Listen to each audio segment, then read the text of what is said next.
Welcome to our channel. నేను యజ్ఞమూర్తి. పుష్ప 2 అందులో అజయ్ భారీగా నటించినటువంటి, అలాగే క్లైమాక్స్లో ఎవరైతే కీలకంగా మారారో ఒక పాప, ఆ పాప తల్లిగా నటించి అందరి చేత శభాష్ అనిపించుకొని, దానికంటే ముందు వచ్చినటువంటి కా అనే సినిమాలో ఎవరూ ఊహించినటువంటి ఒక పాత్ర. సో నార్మల్గా చూస్తే అది చాలా పాజిటివ్ క్యారెక్టర్ అనుకుంటారు, ఒక డాక్టర్ అనుకుంటారు. కానీ చివరికి వచ్చేటప్పటికి సినిమా మొత్తాన్ని కూడా టర్న్ చేసి ఒక కీలకమైనటువంటి మలుపుని తీసుకొచ్చి, నిజంగా మనం చూస్తున్నది ఈమెనేనా, ఈమె ఈ సినిమాకి ప్రతినాయకురాలు అని అందరు ఆశ్చర్యపడేట్టు చేసినటువంటి నటి ఇప్పుడు మన ముందున్నారు. నిజం చెప్పాలంటే మేము ఆమె ఇంట్లో ఉన్నాము. ఆమె బిందు చంద్రమౌళి గారు. సో అనేక సినిమాల్లో ప్రాధాన్యం ఉన్నటువంటి పాత్రలతో పాటు కొన్ని చిన్న క్యారెక్టర్ కూడా చేశారు. కానీ చేసిన ఏ క్యారెక్టర్కైనా సరే ఈమె న్యాయం చేశారు అనే పేరైతే సంపాదించారు.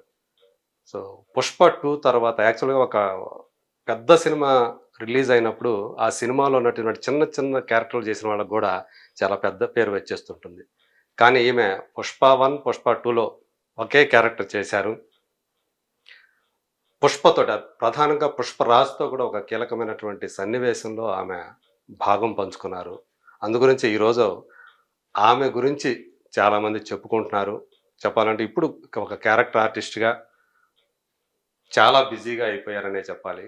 సో ఆ సినిమా అనుభవాలు, అలాగే కా సినిమాకు సంబంధించి అలాంటి ఒక విలక్షణ పాత్ర చేయడానికి సో ఆమెకి ఆ స్ఫూర్తినిచ్చింది ఎవరు, ఆ సినిమా ప్రయాణం ఎలా జరుగుతుంది అనే విషయాన్ని ఆమె నోటి ద్వారా తెలుసుకుందాం. నమస్కారం బిందు గారు. చాలా సంతోషం అండి.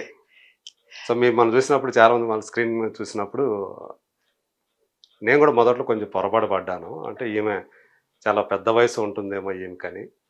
సో తర్వాత మీ సోషల్ మీడియాలో కొన్ని చూసినప్పుడు ఈమె ఇంత చిన్నామే పెద్ద పాత్రలు కూడా చేసింది. అంటే నిజానికి చెప్పాలంటే మీరు మరి అంత పెద్ద వయసు క్యారెక్టర్లకి అమ్మగా కాకుండా సో అక్క వదిన పాత్రలు, వీలైతే ప్రధాన పాత్రలు కూడా చేయదగ్గటువంటి ఆ క్యాపబిలిటీస్ కానీ ఆ పొటెన్షియాలిటీ మీలో ఉందని చెప్పేసి అనిపించింది.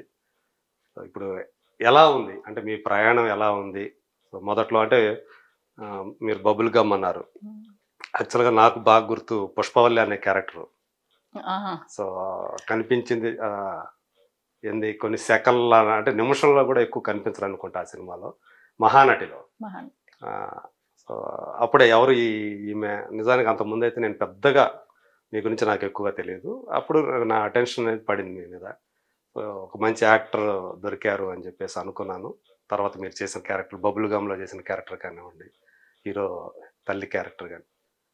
సో ఎలా మీ ప్రయాణం ఇప్పుడు ఎలా ఉంది? పుష్ప 2 తర్వాత ఎలా అనిపిస్తుంది?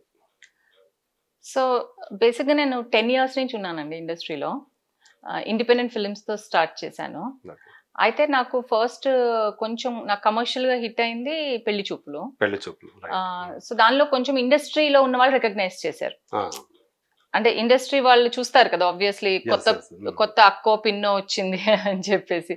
సో ఇండస్ట్రీలో ఉన్న వాళ్ళు రికగ్నైజ్. యాక్చువల్లీ మీరు అన్నట్టు బేసిక్గా బికాస్ మేబీ నేను అటు మరీ యంగ్గా కూడా కనిపించను, అలా అని మరీ ఓల్డ్గా కూడా కనిపించను.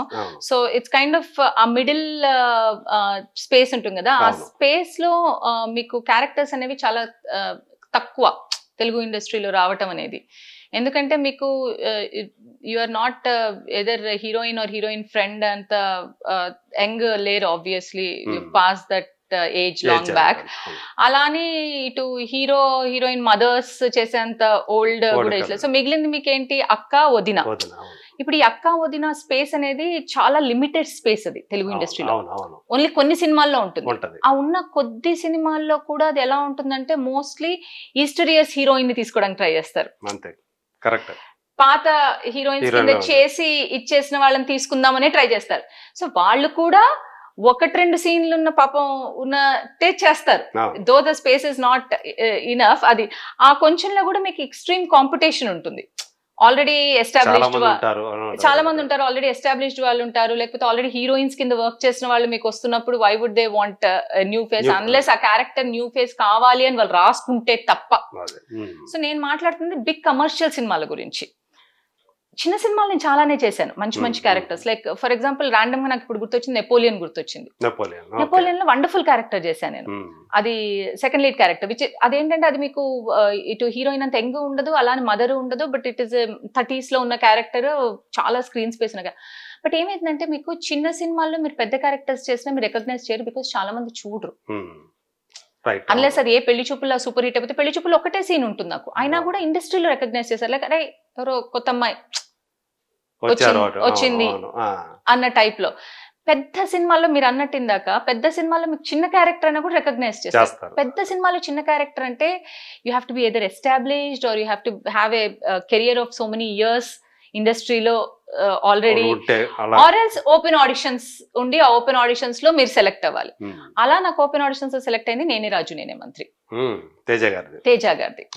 So that was my first sarpanch wife villain. దాంట్లో ఆ క్యారెక్టర్ కూడా నాకు చాలా పేరు వచ్చింది, అంటే బయట జనాలు రికగ్నైజ్ చేయడం మొదలెట్టారు. కానీ ఏంటంటే మీ బాడీ లాంగ్వేజ్ కూడా అందులో ఎంత రూడ్ గా ఉంటదంటే అసలు.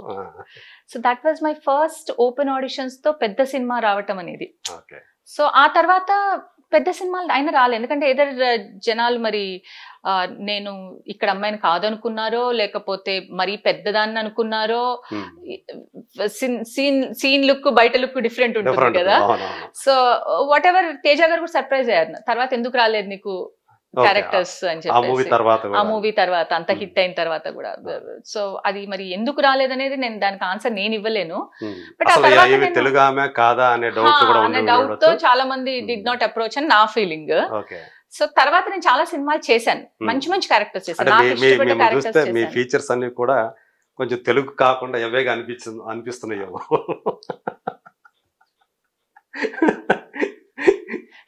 ఏ కేరళలో లేకపోతే ఏ బెంగాలీ చెప్పడం బెంగాలీ లాగా ఉంటా అనిపిస్తారు. అయ్యో రామ, అది చంద్రమౌళి అని లాస్ట్ నేమ్ మూలన కూడా అయిండొచ్చు, చాలా మంది ఆ పేరు విని. చంద్రమౌళి యాక్చువల్ మనకు ఫెమిలియర్ నేమ్, కానీ అది ఏంటంటే ఫస్ట్ నేమ్ కింద పెట్టుకుంటారు, లాస్ట్ నేమ్ ఉండదు. లాస్ట్ నేమ్ ఉండేసరికి హస్బెండ్ పేరు పెట్టుకుందేమో అనుకుంటారు, కానీ అది ఇంటి పేరు కదా. సో ఎనీవే కొంచెం what ever I didn't get, but I got lot of movies, నాకు క్యారెక్టర్స్ వచ్చాయి, లాట్ ఆఫ్ మూవీస్ వచ్చాయి. బట్ ఏంటంటే they were not hit movies, అందుకని నేను బయటకు కనిపించలేదు ఎక్కువ. మంచి మంచి క్యారెక్టర్స్ చేశాను నేను. యాక్చువల్ బబుల్ గమ్ లో అది సినిమా కనుక బాగా ఆడినట్టయితే ఇంకా మంచి పేరు వచ్చింది. మంచి మంచి క్యారెక్టర్స్ చేశాను. అంతకు ముందు కూడా మోహన్ కృష్ణ ఇంద్రగంటి గారి సినిమాలో ఒక సీన్ లో నేను ఒక మంచి క్యారెక్టర్ చేశాను, కానీ సినిమా నడవలేదు. ఆ అమ్మాయి గురించి మీకు చెప్పాలి. అలా మనకేమైందంటే మనం మంచి క్యారెక్టర్ చేసినప్పుడు సినిమా నడవదు, సినిమా పెద్ద సినిమా ఉన్నప్పుడు మన క్యారెక్టర్ ఏదో ఎడిట్ అయిపోతుంది. మీరు అన్నట్టు మహానటి పుష్పవల్లి, అసలు దుల్కర్ పేరు వచ్చిందంటే ఇంకా నా కెరియర్ టర్న్ అనుకున్నాను నేను, అయిపోయింది నా కెరియర్ తిరిగిపోయింది ఇంకా అనుకున్నాను. పుష్పవల్లి, కానీ పుష్పవల్లి క్యారెక్టర్ ఎడిట్ చేసేసారు కంప్లీట్ గా. దాంట్లో 2 సీన్స్ చేశాను నేను, బట్ ఆ 2 scenes were very important scenes, but అవి ఎడిట్ అయిపోయాయి. సో మీరు డిలీటెడ్ సీన్స్ లో వచ్చాయి, మీరు చూసింది కూడా సినిమాలో కాదు, డిలీటెడ్ సీన్స్ లో. సో ఎగ్జాక్ట్లీ ఆ న్యూస్ కూడా రావడంతో అది ఎక్కువ ఫెమిలియర్ అయిపోయింది. అది ఏమైనా అన్ఫార్చునేట్లీ ఎడిట్ అయిపోతుంది. సో పెద్ద సినిమా హిట్ అయితే ఎడిట్ అయిపోతాయి, చిన్న సినిమాల్లోనేమో మనం ఎంత మంచి క్యారెక్టర్స్ చేసి వర్సటైల్ గా చేసినా, డిఫరెంట్ క్యారెక్టర్స్ చేసినా బయటపడదు. అండ్ అదర్ థింగ్ ఇస్, నేను ప్రతి క్యారెక్టర్ లో డిఫరెంట్ గా కనిపిస్తా, డిఫరెంట్ క్యారెక్టర్స్ చేస్తా, అన్నిట్లో డిఫరెంట్ గా కనిపిస్తా. పెద్దవాళ్ళ క్యారెక్టర్స్ చేస్తా, చిన్న యంగ్ క్యారెక్టర్స్ చేస్తా, అర్బన్ చేస్తా, రూరల్ చేస్తా. దాంట్లో జనాలు గుర్తుపట్టరు, ఇదే అమ్మాయి ఆ అమ్మాయి అనే విషయం తెలియదు. మీరు యాక్చువల్గా ఆ టైం చేసినప్పుడు దుల్కర్ తోటి మీరు తీసుకున్నటువంటి సెల్ఫీలు కూడా బాగానే వైరల్ అయ్యాయి, ఆ టైంలో మంచి వైరల్ అయినాయి. అంటే చూసిన వాళ్ళు యాక్చువల్గా మీరు అది దాంతో మనం చూసినంత ఎడిటెడ్ వెర్షనే, కానీ ఆ క్యారెక్టర్ ఇప్పుడు రేఖ తల్లి క్యారెక్టర్ ఎవరైతే ఉన్నారో పుష్పవల్లి, అది చూపించలేదు ఏంటి అని చెప్పేసి చాలా మంది విమర్శించిన వాళ్ళు కూడా ఉన్నారు కదా ఆ టైంలో. సో మీకైతే అంటే మామూలుగా ఒక పాత్ర కోసం పుష్పవల్లి లాగా మీరు మారిపోవాలా, అది ఏం ఫిక్షనల్ క్యారెక్టర్ కాదు, అసలైన నిజమైనటువంటి ఒక క్యారెక్టర్, ఒకప్పుడు జీవించి ఉన్నటువంటి పాత్ర, తను కూడా ఒకప్పుడు హీరోయిన్ గా చేసిన పాత్ర, అలాగే ఇంకొక పెద్ద హీరోయిన్ తల్లి, అలాంటి క్యారెక్టర్ చేసినప్పుడు వచ్చినప్పుడు అయితే చాలా ఆనందపడిపోయి ఉంటారు కదా. డెఫినెట్ గా. పైగా అంటే దాని మహానటి అంటే సినిమా రిలీజ్ వరకు కూడా మీకు తెలిసి ఉండదు కదా. తెలియదండి, సినిమా రిలీజ్ అయిన తర్వాత కూడా తెలియదు. నాకు ఎవరో కాల్ చేసి నువ్వు ఉన్నా అన్నావు లేవు అన్నారు. మీరు డిసప్పాయింట్ అయ్యి అప్పుడు అంటే చెప్పుంటే బాగుండేదేమో అనిపించింది, but still I was okay because మీరే చెప్పుకురా డబ్బింగ్ కూడా చెప్పాను, డబ్బింగ్ కూడా చేశాను. అయితే ఇట్స్ ఓకే, ఐ అండర్స్టాండ్. అంటే డిసప్పాయింట్మెంట్ వేరు, మనకు అండర్స్టాండింగ్ వేరు. That it's part of the job. ఈ ఇండస్ట్రీలో ఉంటే అది పార్ట్ ఆఫ్ ద జాబ్ అయిపోతుంది. ఎందుకంటే సినిమా ఫస్ట్, సినిమా అనేది ముఖ్యం. దానిలో ఎవరు ఏ క్యారెక్టర్స్ ఎంత చేశారు, ఎంత ఎడిట్ అయిపోయింది, ఎంత ఉన్నారు, ఏమీ లేరు అనేది ఆ కాన్సిక్వెన్సెస్ కి మన కంట్రోల్లో లేవు, వాళ్ళ కంట్రోల్లో కూడా లేవు. ఎందుకంటే వాళ్ళకి సినిమా ముఖ్యం కదా. మీ డిసప్పాయింట్మెంట్ బయట పెట్టేసుకున్నారు కదా మీరు.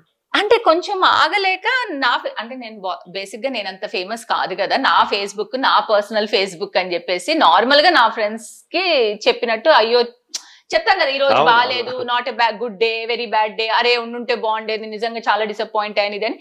నేనేదో పెద్ద నేను ఫేమస్ అని కూడా అనుకోలేదు. నా ఫేస్బుక్ తీస్తూ ఎవడో మాట్లాడతాడని ఎక్స్పెక్ట్ చేయలేదు. అపారెంట్లీ ఎవరో నా ఫేస్బుక్ చూసి ఎవరో ప్రింట్ చేసేసారు, అది చూసి దాంతో ఒకరి తర్వాత ఒకరు ప్రింట్ చేశారు. సో నేను కొంచెం I was taken a back అనమాట. అండ్ అది ప్రింట్ చేయడం వరకు బానే ఉంది. నేను వైజయంతి మూవీస్ ని తిట్టాను, నాగేశ్వర్ మీద కోపంగా ఉంది, స్వప్నాదత్ మీద కోపం, ఇలా ప్రింట్ చేయడం మొదలెట్టారు. సో నేను అప్సెట్ అయ్యి మళ్ళీ రాశాను. నాకు ఎవరి మీద ఎలాంటి కోపము లేదు, it's part of the job. నేను డిసప్పాయింట్ అయ్యాను అన్నాను, నా పర్సనల్ అకౌంట్ లో పెట్టుకున్నాను. సో నేను ఎవరికి చెప్పలేదు, నేను ఏ మీడియాకి కాల్ చేయలేదు, ఏ మీడియాకి ఇన్ఫర్మేషన్ ఇవ్వలేదు, తీసేసాను కూడా పోస్ట్. ఆ టైం కి నా ఫీలింగ్ ఏదో అది నేను బయట పెట్టుకున్నాను. అంతే, ప్రతి ఒక్కరికి ఉంటాయి కదా ఫీలింగ్స్ అనేవి, లేకపోతే అట్లా మనుషులు కదా. ఎవరు పికప్ చేస్తారు అనుకోలేదు సోషల్ మీడియా నుంచి. ఆ పెద్ద నాకు నా ఫ్రెండ్స్ నా సర్కిల్ తప్ప ఎవరు లేరు అప్పుడు నాకు సోషల్ మీడియాలో. ఓకే, కానీ మొత్తం అంటే మన కళ్ళు మామూలు కళ్ళు కాదు కదా, మీడియా కళ్ళు. మన మీడియా మామూలు మీడియా కాదు కదా, ఎక్కడున్నా సరే ఏదో రకంగా పిక్ చేసేస్తారు. అది ఎవరి ద్వారానే ఎవరు వెళ్ళి ఉంటుంది. ఓకే, ఈమె యాక్చువల్ గా పుష్పాలు క్యారెక్టర్ చేసిన ఈమె అసలు క్యారెక్టర్ లేకుండా చేసేసారు. ఈవెన్ నేషనల్ మీడియాలో కూడా వచ్చినట్టుంది కొన్ని, అంటే బాలీవుడ్ సైట్స్ లో కూడా. So sad. నాకు కొంచెం అప్సెట్ అనిపించింది, తీసేసాను, పోస్ట్ తీసేసి నేను మళ్ళీ పోస్ట్ పెట్టాను. నాకు ఎవరి మీద కోపం లేదు, it's part of the job, అది అందరికి జరుగుతుంది. డిసప్పాయింట్మెంట్ అనేది పర్సనల్, అది డిసప్పాయింట్మెంట్ అనేది, but that is not against the industry or against people. But Swapna Dutt has been very nice to me, చాలా స్వీట్ హార్ట్. తర్వాత అన్ని మంచి శకునాలకి తనే పిలిచి మరీ రోల్ ఇచ్చింది నాకు. అండ్ నాకు అశ్విని దత్ గారు, స్వప్నదత్, ప్రియాంక దత్, వీళ్ళందరూ కూడా చాలా బాగా మాట్లాడతారు, నాతో చాలా క్లోజ్ గా ఉంటారు. They are very friendly people. ఎప్పుడు చూసినా కూడా చాలా హోల్ హార్టెడ్ గా మాట్లాడతారు. So I'm always thankful to them for that character. Okay, అంటే తర్వాత ఎవరు కూడా ఆ సినిమా సంబంధించిన వాళ్ళు మీ క్యారెక్టర్ లేకుండా పోవడం మీద ఎవరన్నా స్పందించారు, అసలు ఎవరన్నా మాట్లాడారా మీతోటి? అసిస్టెంట్ డైరెక్టర్స్ చెప్పారు ఆ సినిమా అయిన తర్వాత. నేను ఆల్రెడీ నాకు తెలిసింది, ఇప్పుడే తెలిసింది, ముందు చెప్పొచ్చు కదా అంటే మీకు ఇండికేషన్ ఇచ్చాము అన్నారు. అంటే నేను డబ్బింగ్కి వెళ్ళినప్పుడు నాకు ఇండికేషన్ ఇచ్చారట, మనకు తెలియలే, మనకు ఎక్సైట్మెంట్ లో తెలియలే, వాళ్ళు ఏదో ఇండికేషన్ ఇచ్చామన్నట్టు అన్నారు. కానీ బట్ స్టిల్ మాట్లాడారు. నాకు ఇంకా నేను అసిస్టెంట్ డైరెక్టర్, ఆ టీమ్ మొత్తం నాకు ఇంకా ఫ్రెండ్సే. So they were all friends. నాకు చెప్పాను కదా, Vyjayanthi movies is very close to me and they very friendly to me, very nice to me. So they talk to me and everything. So అసలు అలాంటిది ఏం లేదు. డిసప్పాయింట్మెంట్ అనేది పర్సనల్ అంతే. అయ్యుంటే బాగుండేది అని, ఇప్పుడు ఎగ్జామ్ రాసి పాస్ అయి ఉంటే బాగుండేది, ఫస్ట్ ర్యాంక్ వచ్చి ఉంటే బాగుండేది అన్నట్టు ఉండదు అంతే. ఇండస్ట్రీలో ఎలా ఉంటుంది అంటే, మనం ఎవరు మామూలుగా మన ఫీలింగ్స్ మనం ఓపెన్ గా చెప్పడం కూడా తప్పేనని ఎట్లా ఉంటది. దానికి వాళ్ళు ఏమంటారు తెలుగులో, చిల్లవలో పొలవలో అల్లేసేసి చుట్టూ రకరకాల స్టోరీస్ అల్లేసేసి, సో ఇవి అగనెస్ట్ గా మాట్లాడింది ఏదంటే లేదు, నాకు ఎవరు ఏమనలేదు. ఒకళ్ళు మాత్రం మామూలుగా ఫేస్బుక్ లో ఇదంతా వెరీ డిసప్పాయింటింగ్, కానీ నువ్వు సినిమా రిలీజ్ టైం కి అది పెట్టకపోయింటే బాగుండేది, అనవసరంగా సినిమా న్యూస్ డైవర్ట్ అవుతుంది కదా, కొన్ని రోజులు అయ్యాక పెట్టాల్సింది అది అన్నారు. ఆ మాట అన్నప్పుడు నేను అంత ఆలోచించలేదు. నా డిసప్పాయింట్మెంట్ ఇమీడియట్ గా వ్యక్తపరిచాను నేను. It was an immediate instinct అది, అంతే తప్ప ఏదో ఫేమ్ రావాలి లేకపోతే ఇది అవ్వాలి అన్న ఉద్దేశం నాది కానే కాదు అని పెడితే నో వి అండర్స్టాండ్. సో ఎవరు no one was rude to me or negative to me.